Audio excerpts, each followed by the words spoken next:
On the ground, Ukraine's fight to exist. The bombs came before dawn, the war before the world believed it, and yet Ukraine stood. They said Kyiv would fall in 3 days.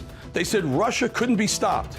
They were wrong, because this isn't just a war over land, it's a war over identity, a people fighting not just to survive, but to remain who they are. Russia calls it a security issue. Ukraine calls it a second independence war. But behind the missiles is a deeper threat.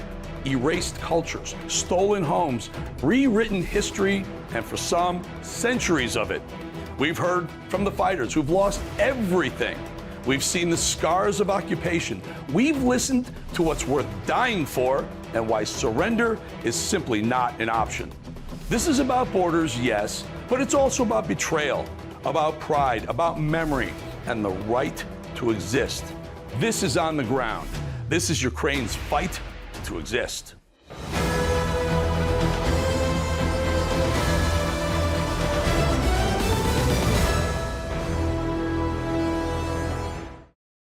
Before the first missiles hit, the war had already begun in Crimea, in textbooks, in banned languages. What Ukraine fights for today is tied to what it already lost. With your historical perspective, sir, can you tell me more on why you think Ukraine and Russia are at war? Why do you think the world is close to world war?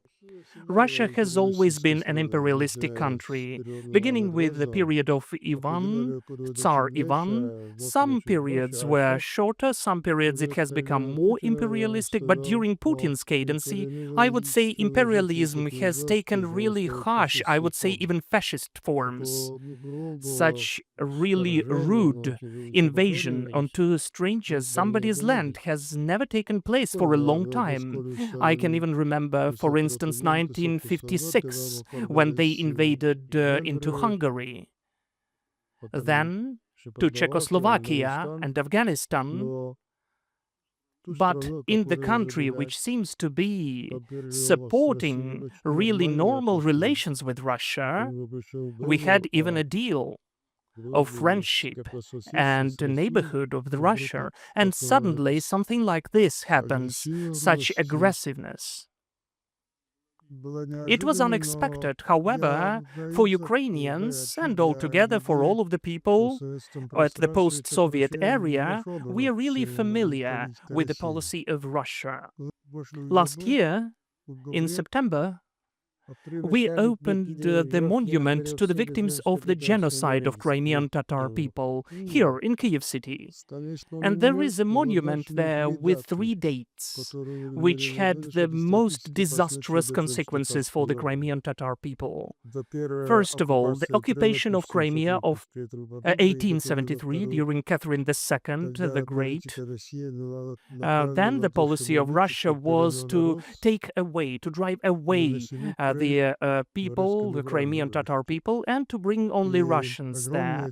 And a huge number of Crimean Tatars were forced, under the pressure of Russian authorities, to flee from their motherland. They had to move to Ottoman Empire. Simultaneously, they killed the elite of Crimean Tatars. They demolished our cultural values.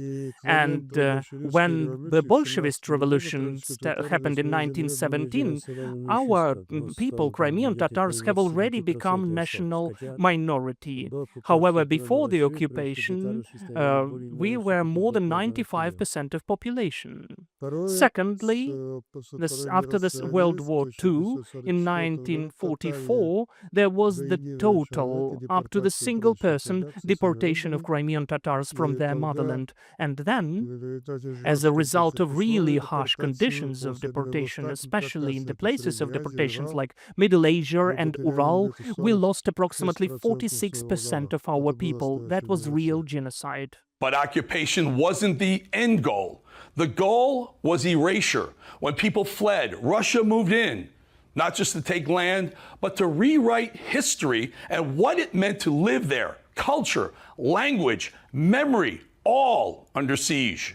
And instead of deported Crimean Tatars, again there were Russians moving there, the citizens of Russian Federation, to our land. Simultaneously, they totally ruined and demolished all of our cultural values. They renamed geographical settlements. Their task was to fully destroy these people. And for half a century we were fighting after Stalin's deportation of 1944 to come back to our motherland. And the comeback has become possible during the recent years, or during the last years of the existence of Soviet Union, during perestroika times. After the independence of Ukraine was declared, Ukraine took a course to restore our rights and to bring back Crimean Tatars to their motherland. It was really hard for us to restore our national life, our national culture. And this process has been interrupted in 2014 with the invasion of Russia during the second occupation of Crimea in 2014. Even as tanks lined Ukraine's border and global headlines warned of war, many Ukrainians held out to disbelief. But for some, the signs were clear, and preparations had already begun. The build-up, did you expect something was going to happen? Well, everybody was expecting, but honestly, I didn't believe they're going to do it. I voluntarily drafted in territorial defense. I wrote up the request, I think, on the 15th of February. Before the invasion, you already volunteered? Yeah. Well, my thinking and my logic was that, that they have some sort of intelligence services that, that they would see if people are drafting voluntarily, that they would think, well, it's not going to be that easy as in 14, that there'll be resistance. So it's like a strategic move, so Russia thinks there's going to be a lot of resistance. Yeah. So for me, it was like, I know that my feelings were strong. I know if something would happen, I would, at least I imagine I would, join the army. So I voluntarily drafted, and I thought, if people would see that, they're drafting, that the territorial defense is growing up, it's building up, that they would not do it. And never in my mind, it crossed my mind that they would actually do it. February 21st, the godfather of my eldest son, Vsevolod, calls me and says, they're going to hit tomorrow. And prior to that, I've heard through numerous times, through the media outlets, through everybody else, tomorrow is the day, tomorrow's the invade, tomorrow. And then the build-up was already for 2 months, and you get tired of it. Well, I'm still kind of not in belief that it's going to happen. I called my parents, they were in Kyiv, and I called them up and I said for my dad to fully tank the gas into both cars we have, to get some canisters and put some extra gas, because we have a generator already. Where, in Kyiv? In Kyiv. We live in the suburbs of Kyiv for a long time, and we had a generator because So that was on February 21st, just before the day. Just before the day. And I called him up and said, listen, there's a feeling that something might happen. Please just do that. I don't believe it's going to happen, but, just in case. Did they believe it was going to happen? It's the same as me. The buildup was so long. Very hard, yeah. Nobody was, you cannot really comprehend the moment that the rockets are hitting Kyiv, missiles are hitting Kyiv in massive numbers. It's just impossible to imagine. Then came February 24th, 2022. For millions of Ukrainians, the war stopped being a possibility, became a reality that day. Some watched it on their phones, others lived it at their doorsteps. And I went to sleep, and 3 a.m, I got a call from my mother, and she said that they hear explosions, because we live on the outskirts of Kyiv, but in a direction where they were actually coming from. So that we hear explosions, that's very loud, we don't know what's going on. And then I put on the CNN, and I remember, I think it was CNN or IBC, I don't remember, no advertising here, but I turned on the telly, and they had this camera which was overseeing the Kyiv skyline, The 24/7 live Yeah. coverage, yeah. and then you just see this, this light explosions all over the city, here and there and there, and I was sitting there in disbelief. I was honestly sitting there in disbelief. I couldn't believe that it actually happened, that that this is happening. Part of my brain just couldn't believe it. When it happened that morning, so I was in the Netherlands, got a phone call. It was 5:30 there, it was 4:30 here. And the father of the girl I was with, he just said it started, and hung up the phone, immediately pulled up, Telegram, see what's going on, and just sort of off it went. There's a moment of unreality. I mean, news like that is so physically, it affects you physically. It's not just mentally. I mean, I know a lot of people who, just had uncontrolled shaking, and you just go through all of these different emotions, and you let yourself kind of go through that initial process, but then it's like, right, okay, what can I do? And I think that's what a majority of people did. It's just figuring out what is the next thing, what happens now. Some packed bags, others picked up rifles, giving up comfort and careers to fight for their country.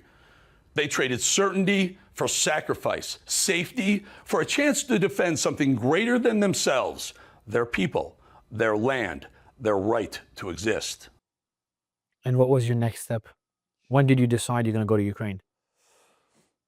Well, kind of knowing that I'm going to come back was more or less immediate, but it was kind of harder to present it to the other parts. You mean your family? Yeah, and I actually didn't do it until we actually got back to Budapest. What day did you leave? Came back to Budapest 26th of February. So 4 days after the... Yeah, but the invasion. thing is, it was very complex because once it started, I started to call up all my friends, my family, my brother, because he also lives in Kyiv. My elder brother, my younger, was in States at the time. I asked him if they're okay, what they're doing, what is the plans, you know, what are they going to do? Trying to coordinate with all my other friends, calling up my military friends, saying what's up, what's going on, and then just trying to follow news, trying to understand the complexity and the size of this thing. But you decided instantly you're going to go back? I knew I'm going to come back. It wasn't even a decision. It was a thing that I knew that I'm going to do. And how did you inform your family? What was their reaction? The thing is, I didn't inform family. My first task and first goal was to try to understand the complexity and the size of it, and where do I put my family where it's safe. Because in my understanding on the day one was, I didn't know what war is. I don't know how fast they can move. I don't know how fast troops move through the country. You have no idea. I don't know whether Kyiv is going to fall on day one or Ukraine is going to fall on day one. And thinking that it can be that swift, because I have no understanding in the military terms at that time, I was like, shit, if I'm going to go back to Budapest with my family, I mean, Russia is not going to stop in Ukraine. They're going to go on. I mean, they've been already in Hungary. They've been in Slovakia. So they're just going to try to go all the way, because nobody's going to stop them on the border. I mean, let's be realistic. And I thought, if we're going to fly back to Budapest, it's not safe. While fear gripped many, others leaned into foresight. Some didn't need confirmation. They'd seen the signs long before the first missiles hit. The fact that this invasion will be taking place, we knew about that. The Americans warned us, CIA warned us, and that there were, on the border of Ukraine, just really close to our border, there were approximately 150,000 troops of Russian Federation, obviously told us that such invasion may take place. So for us it was not a surprise. And we know how Russia behaves. First they said this is the military training. The same happened in 2008 in Georgia. First they had seemingly military training, but they invaded onto the territory of Georgia. And I definitely knew when it will happen. They informed us from the US when Russia starts shelling us. We were not sleeping throughout this night when the shelling started. As the sky lit up, a different kind of war began. One that would test diplomacy, courage, and the will to survive. The next morning, I had the conversation with the presidential office. President Zelensky and the head of administration Yermak was there. They were offering for me and Rustem Umerov, who is now the Minister of Defense, to leave for Turkey, so that, because first of all, our task was to make a statement on the Turkish TV channels to explain the essence of the invasion, and also to try to get some weapons from Turkey. First of all, Bayraktars, the drones. So we went there. Rustem had a list in his hands, the list of the weapons, missiles, howitzers, a huge amount of weapons, without nuclear bombs only. And we were meeting there with different people, and I may say that nobody refused us anything. They helped us however they could. Let me remind you that there was the moment when our allies, our current allies who are actively helping us, then gave us only helmets and armored vests, and that's it, because they were afraid that if Ukraine is armed, then the war will be expanded and we'll have World War III. But in Turkey, we found this feedback. They gave us drones and whatever they had, but of course it was not enough. However, I need to say that if those Turkish Bayraktars never came to Ukraine, it would be really hard for us. Maybe they would be able to take Kyiv as well. Just the strikes of Bayraktars against tank columns really deterred and stopped them. Some scars you can't see, others became part of your identity. For this soldier, war didn't just take a limb, it rewired his sense of purpose, pain, and survival.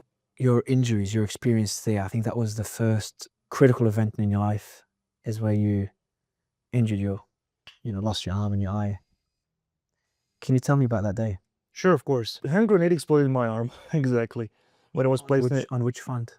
I was placed in a tripwire, like near the Mariupol, but, well, it was improper start of the munition. So safety pin was too weak, and the spring that was holding the pin to start the detonator was so strong because it was, well, Soviet quality, right from the box. Well, suddenly it exploded right in my face. I was crouching above it. A lot of shrapnel went in my left hip, to my throat. It was torn apart, like a lot of bleeding, like down here. My face was disfigured.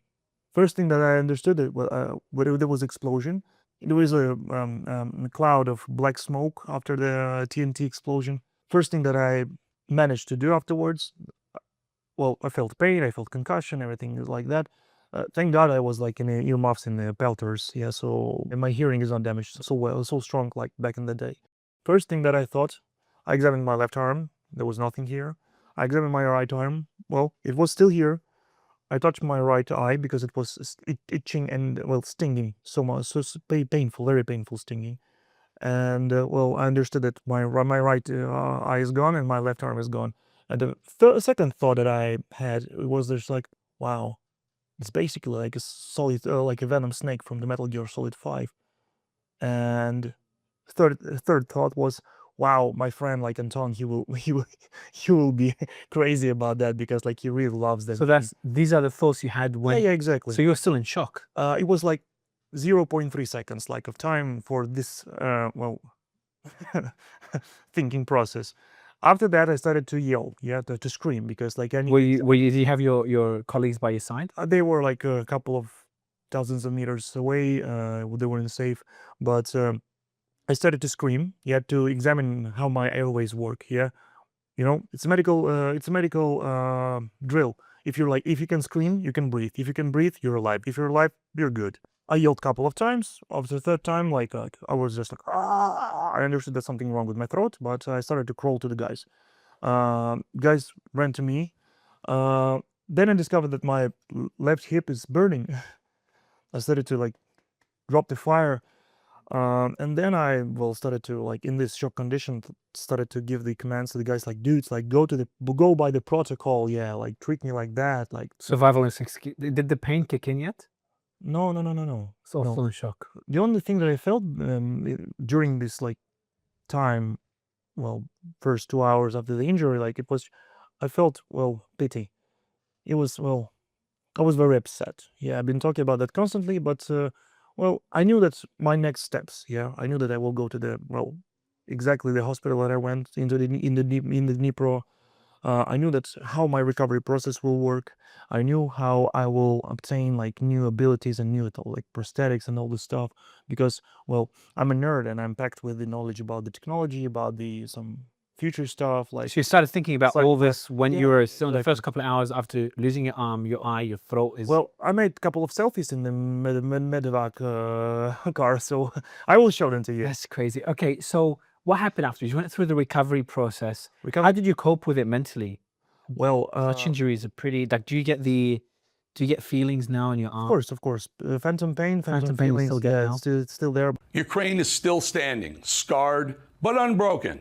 And for those who remain, the fight is no longer just about borders, it's about their very future. How can you go back to normal life when the war ends? All my country is living a life where they're at war and they're trying to live a normal life as well. I mean, now we're in Kyiv and, people are trying to live a normal life, yet it's not normal, but we all pretend to be normal. We all want it to be normal, but it's not. So it's kind of all of us are slightly damaged. How do you think the war will end? I shall ask it two-part. How would you like it to end, and how do you think it will end realistically? I don't have that.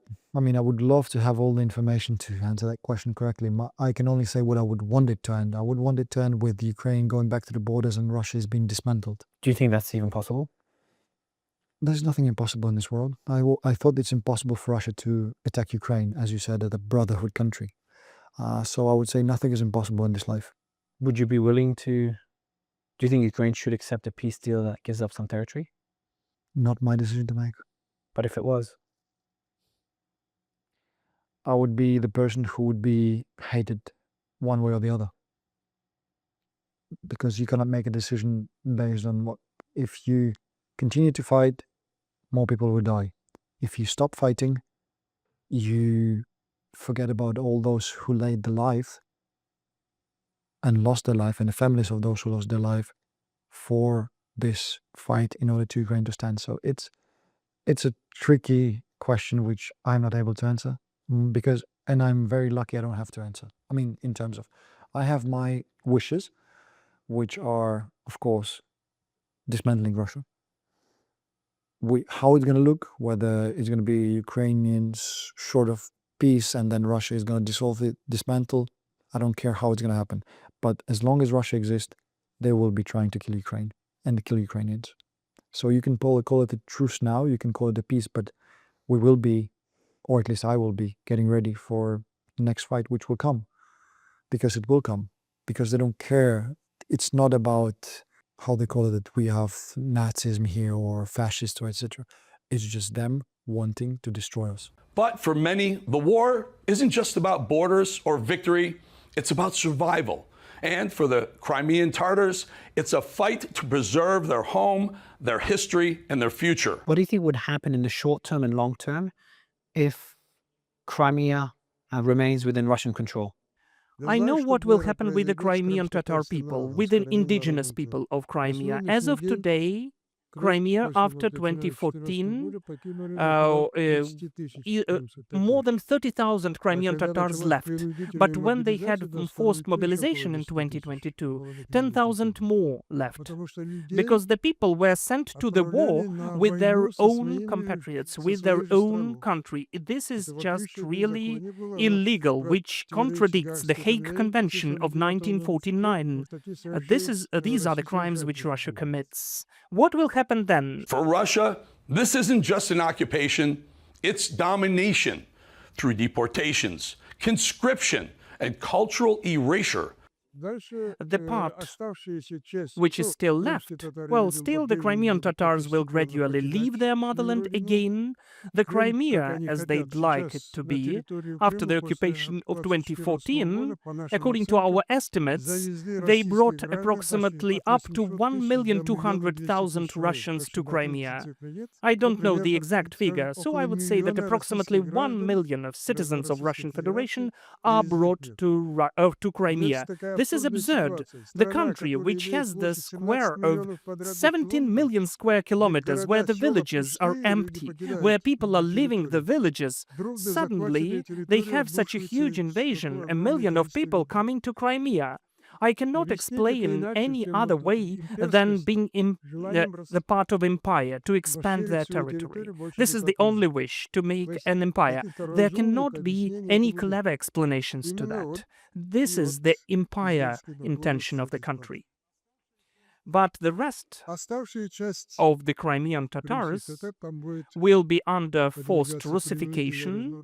They create everything Russian. This is the active policy.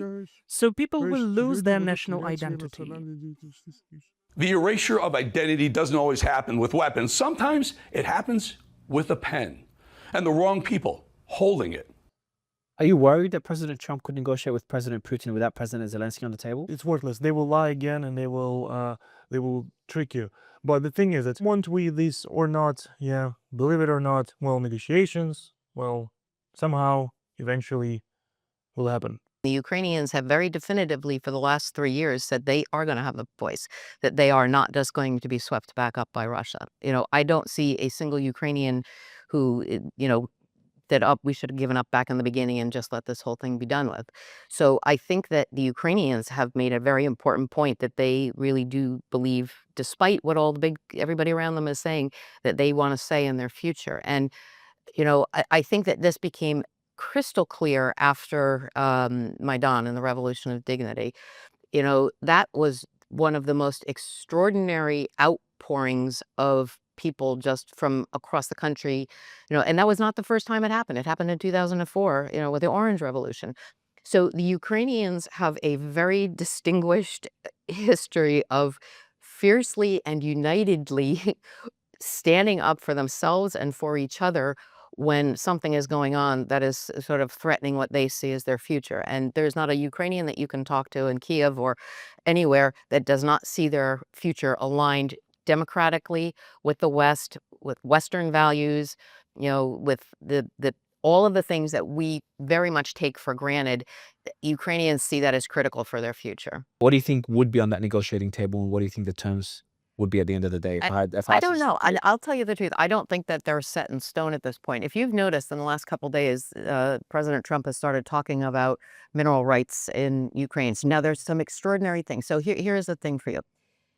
Largest producer in the world of neon before the war was Ukraine. Second largest producer is China. Right now, the territory that Russia holds is where Ukraine had produced the neon. You know what you can't make without neon? Silicon chips. So answer me this question.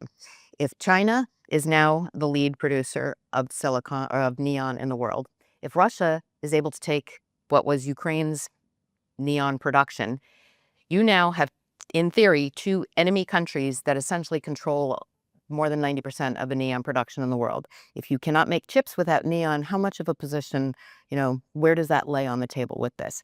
It really, I know everybody likes to kind of just say, okay, where's the line going to be? There is so much more actually that is at play with this, and that I think President Trump could use to his advantage in terms of some of these discussions. If he actually understands a little bit more about Ukraine, there is an extraordinary amount that Ukraine can offer to the West right now. So it is including, lithium deposits, copper, iron ore, all of these different things in the context of natural resources. Then you consider the agriculture, you consider the IT sector that is here, and all of the advancements that have been made in terms of the new technology, all of the data sets that the Ukrainians have developed in terms of this war and fighting Russia. Really, Ukraine actually is not without resources to bring to the table on its own behalf. So the resources for the chips, the neon production, is that in the occupied? Most of it is in the occupied. It is. The big production facility is just outside of Mariupol. So if President Trump really wanted to get the deal of the century, he will negotiate back a portion of that land bridge that Russia had taken between Donbass and down to the Crimea, and see if he can't perhaps get that back and put that back in Western Allied hands. Stay strong and believe in us. Believe in strong, because we proved like a bazillion of times that we are reliable people and we're reliable allies, and we can reinforce the people who believe in us.